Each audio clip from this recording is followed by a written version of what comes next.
In today's video, I'm going to teach you how to add users to a Bitbucket repository. Start by signing into your Bitbucket account. Once you are signed in, open the workspace that contains the repository you want to manage. Bitbucket organizes repositories inside workspaces, so make sure you are in the correct one before you continue. After that, select the repository where you want to give access. This will open the repository page. From there, look for the repository settings option and click it. This is where you can manage permissions and other repository controls. Inside the settings area, open the section called User and Group Access, or Access Management.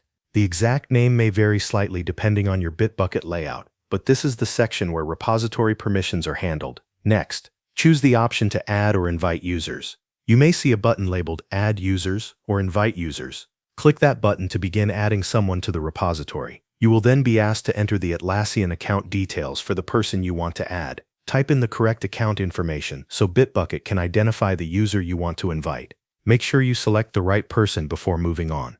Once the user is selected, choose the appropriate permission level. This step is important because it determines what the person will be able to do inside the repository.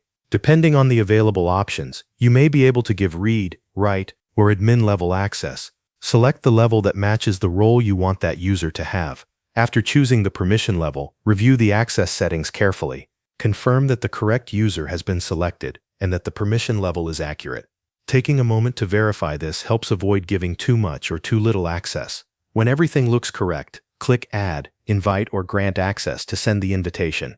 Bitbucket will then process the request and send the invitation to the user. Give it a moment for the invitation to be sent. After that, return to the repository access list and confirm that the new user appears there. This lets you verify that the invitation was created successfully and that the repository permissions have been updated. If the user does not appear right away, refresh the page and check again. Once the user is listed, the process is complete. That covers everything you need to know. Thanks for watching.